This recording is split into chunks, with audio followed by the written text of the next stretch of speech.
नमस्कार दोस्तों, कैनिस मेजोरिस चैनल में आपका स्वागत है।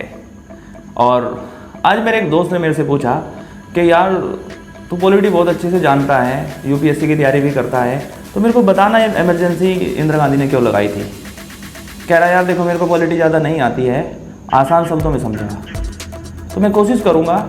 मैंने कहा यार देख तू मेरे यूट्यूब चैनल पर आ जाना और मेरे चैनल को सब्सक्राइब कर देना, मैं वहाँ पे तुम्हारे लिए एक वीडियो बना दूंगा। और मैं यकीन करिए कि तेरे को पॉलिटी पढ़ने की ज़रूरत नहीं है, बहुत सारे कारण तू समझ जाएगा जिस वजह से इमरजेंसी लगी थी। तो चलिए शुरू करते हैं। देखिए आप सब जानते हैं लाल बहादुर शास्त्री मतलब पंडित जवाहरलाल नेहरू के मरने के बाद लाल बहादुर शास्त्री प्रधानमंत्री बने थे। लाल बहादुर शास्त्री भी में ज़्यादा मतलब प्रधानमंत्री नहीं रह पाए थे, इस वजह से इंदिरा गांधी को प्रधानमंत्री बना दिया गया था। लेकिन इंदिरा गांधी प्रधानमंत्री तो बन गई थी, लेकिन उनके पास प्रधानमंत्री जैसी पावर नहीं थी, क्योंकि कहीं ना कहीं लोग ये मानते थे कि ये एक राजतंत्र परंपरा से आई है। मतलब क्योंकि इनके पिताजी पंडित जवाहरलाल नेहरू हैं, इस वजह से ये प्रधानमंत्री पद के दावेदार हैं, बाकी इनमें कुछ ऐसा नहीं है। शुरुआत के 2 सालों तक लोगों को ऐसा ही लगा, क्योंकि वे लोकसभा की बैठक में आती थी, कुछ बोलती नहीं थी, चली जाती थी, और उनका नाम पड़ गया गूंगी गुड़िया। लेकिन वही है ना, शुरुआत में व्यक्ति नया होता है, चीज़ें समझता है, देखता है क्या चल रहा है। 2 साल के बाद इंदिरा गांधी चीज़ें समझने लगी और उनकी 3 मांगे थी जो मैं पूरी करना चाहती थी। पहला मैं कहती थी कि बैंकों का राष्ट्रीयकरण हो, मतलब आम लोगों के खाते भी बैंकों में खोले जाए, पहला। दूसरा ये थी कि प्रीवी पर्स की समाप्ति की जाए। प्रीवी पर्स का मतलब ये है कि जब भारत का एकीकरण हुआ था, भारत के एकीकरण में राजा महाराजाओं ने इस शर्त पे अपने जायदाद अपनी ज़मीनें भारत सरकार को, भारत संघ को दे दी थी, क्योंकि हम उनको पेंशन देने के लिए राजी हुए थे। मतलब लगभग 25-25 लाख रुपए हम उनको हर महीने पे करते थे, पेंशन देते थे। इंदिरा गांधी का तर्क ये था कि देखो हमारे पास उतने पैसे नहीं हैं, हमें गरीब लोगों के कल्याण में कार्य करना है, गरीब लोग हमारे यहाँ बहुत ज़्यादा है, हम उनके लिए पैसा खर्च नहीं कर सकते। इधर राजाओं के यार जलवे ख़त्म नहीं होते हैं, हम उनको 25-25 लाख रुपए दे रहे हैं। तीसरा क्या कहती थी? तीसरा ये कहती थी कि समाजवाद के मूल्य को आगे बढ़ाया जाए। समाजवाद के मूल्य में क्या है कि एक निम्न वर्ग का व्यक्ति है, यदि उसको कुछ देना है और उसको कुछ अधिकार देते समय लोगों के फंडामेंटल राइट भी बीच में आते हैं, तो उस पर कोई आपत्ति नहीं होनी चाहिए। लेकिन क्या हुआ, क्योंकि उनके पास, मैंने अभी बताया कि विधायिका का समर्थन उनके पास नहीं थे, हमें प्रधानमंत्री तो थी लेकिन समर्थन उनके पास नहीं था। इसी वजह से न्यायपालिका शक्तिशाली थी और न्यायपालिका ऐसे किसी भी संशोधन को मानने के लिए तैयार नहीं थी। तो इंदिरा ने क्या किया? इंदिरा ने इस्तीफा दे दिया। कहा ठीक है प्रधानमंत्री के चुनाव लड़ते हैं। 1 साल पहले इस्तीफा दे दिया था इंदिरा गांधी ने, और उन्होंने चुनाव की घोषणा कर दी, और घोषणा में वे छा गई। क्या कहा? जनता को कहा देखिए मेरे भाइयों और बहनों, मैं कहती हूँ कि बैंकों का राष्ट्रीयकरण हो, वे कहते हैं इंदिरा को हटाओ। मैं कहती हूँ प्रीवी पर्स की समाप्ति हो, वे कहते हैं इंदिरा को हटाओ। मैं कहती हूँ गरीबी मिटाओ, वे कहते हैं इंदिरा को हटाओ। और जनता होती है भावुक। जनता ने कहा क्या चाहिए मैम आपको, क्या चाहिए मैडम आपको? इंदिरा ने कहा वोट चाहिए। यकीन मानिए प्रचंड बहुमत मिला था इंदिरा गांधी को। पूरे भारत में कोई जगह नहीं बची थी जहां पर इंदिरा की सीटें ना निकली हों। आप समझ रहे हैं, पूरा कांग्रेस उनकी मुट्ठी में है। अब वे जो चाहे वे कर सकती हैं, और उन्होंने किया। 42वां संविधान संशोधन 1976 करवाया। संविधान का शायद ही कोई भाग छोड़ा होगा जिसमें उन्होंने संशोधन न किया हो। ये अलग मुद्दे है, हमको केवल इमरजेंसी की पृष्ठभूमि समझनी है। ऐसा क्या हुआ था? अच्छा, जब 1971 के चुनाव हुए थे तो इंदिरा गांधी ने इलाहाबाद सीट पे, रायबरेली सीट थी, इलाहाबाद की रायबरेली सीट पे चुनाव लड़ा था। वहाँ के एक व्यक्ति थे राजनारायण, उनके खिलाफ उन्होंने चुनाव लड़ा था। इंदिरा जीत गई थी, लेकिन राजनारायण ने कहा नहीं। इंदिरा पे आरोप लगाए कि इन्होंने जनता को बरगलाया है, जनता को घूस दिया है, और तो और सरकारी मशीनरी का प्रयोग चुनाव जीतने के लिए किया है। तो लोगों ने तब तो उनकी बात सुनी नहीं, लेकिन उन्होंने हार नहीं मानी।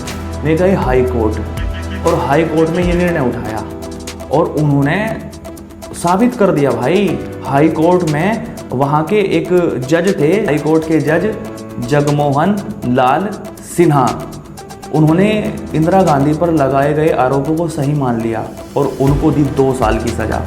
अब इन 2 साल की सज़ा का प्रभाव क्या होगा कि अब ध्यान से सुनिए, अब 2 साल की सज़ा के लिए जाएगी इंदिरा गांधी जेल और वे 6 साल तक, उस वक्त के प्रावधान थे कि यदि किसी व्यक्ति को जितनी भी सज़ा मिली है वो सज़ा और प्लस कर दो 6 साल तक, न वो लोकसभा की सदस्य रह सकती न वो राज्यसभा की सदस्य रह सकती। और नियम है कि यदि कोई न तो लोकसभा का सदस्य है न ही वो राज्यसभा का सदस्य है तो वो प्रधानमंत्री नहीं बन सकता। अब समझिए, इंदिरा गांधी 2 साल के लिए जाएंगी जेल, 6 साल तक में चुनाव नहीं लड़ सकती, न वे लोकसभा का सदस्य बन सकती न राज्यसभा का, अर्थात में प्रधानमंत्री नहीं बन सकती। अच्छा, इमरजेंसी क्या इस कारण पर लगा दी इंदिरा गांधी ने? नहीं, ये एक कारण है, एकमात्र कारण नहीं है। अगर आप उस दौरान की भारत की परिस्थितियों को देखने का प्रयास करेंगे तो आपको मिलेगा गुजरात राज्य। सबसे पहले गुजरात राज्य में वहाँ के जो छात्र थे वे अपने ही राज्य मंत्री, मतलब वहाँ की जो विधानसभा थे, वहाँ के शिक्षा मंत्री थे, उनके खिलाफ उन्होंने आंदोलन किया और सरकार से गुहार लगाई कि यहाँ पे राष्ट्रपति शासन लगाओ।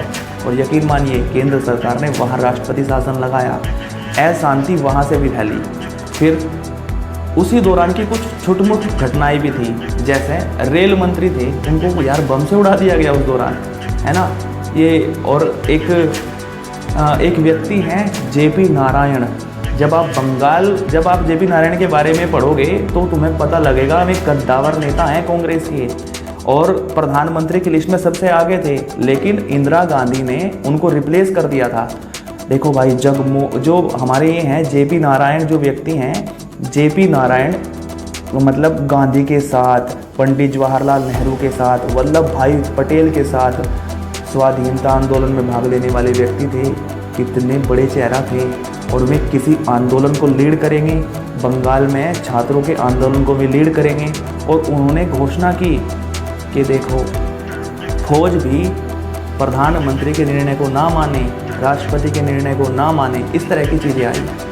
फिर एक रेलवे की अभी तक की सबसे बड़ी हड़ताल बुलाई। फडणवीस एक व्यक्ति हैं, उन्होंने रेलवे की सबसे बड़ी हड़ताल बुलाई। अब आप सोच के देखिए, इतने बड़े कारण थे तो इंदिरा गांधी ने अपने जितने भी विशेषज्ञ लोग थे उनसे सलाह ली कि ऐसी स्थिति में क्या किया जाए। तो फिर 25 जून 1975 इंदिरा ने लगा दिया आपातकाल। भाइयों और बहनों, राष्ट्रपति आपातकाल की घोषणा करते हैं, इससे आतंकित होने की कोई ज़रूरत नहीं है। ध्यान से सुनिए, आपातकाल लगाने के प्रभाव हुए, लोगों के फंडामेंटल राइट छीन लिए गए, वाक एंड अभिव्यक्ति की स्वतंत्रता छीन ली गई, संघ बनाने की स्वतंत्रता छीन ली गई। अब कोई आंदोलन नहीं कर सकते, संगठन नहीं बुला सकते, आवाज़ संचरण का अधिकार छीन लिया गया। उस दौरान के पत्र बंद कर दिए गए। उस दौरान सरकार के खिलाफ यदि किसी व्यक्ति ने कुछ बोला, बंद कर दिया गया। अगर आप समझ रहे, एक लेखक ने केवल इतनी बात बोली, इंदू जी क्या हुआ आपको, सत्ता के नशे में भूल गई बाप को। आप समझ रहे हैं, इतनी बात पर जेल में डाल दिया गया और तो और पूरा विपक्ष जेल में था। इंदिरा गांधी एक कानून लेके आई जिस कानून का नाम है मिसा, इंटरनल सिक्योरिटी एक्ट। इस कानून के तहत किसी भी व्यक्ति को कारण जानने के अधिकार जो होते हैं वे नहीं दिए गए, छीन लिए गए। और ये हमारे संविधान का काला अध्याय है जिसे हम मिटा नहीं सकते। ठीक है मेरे दोस्त, अब मैंने बहुत कोशिश की है कि आम भाषा में मैं समझाऊं और बस यही इस वीडियो का अंत है। Thank you very much.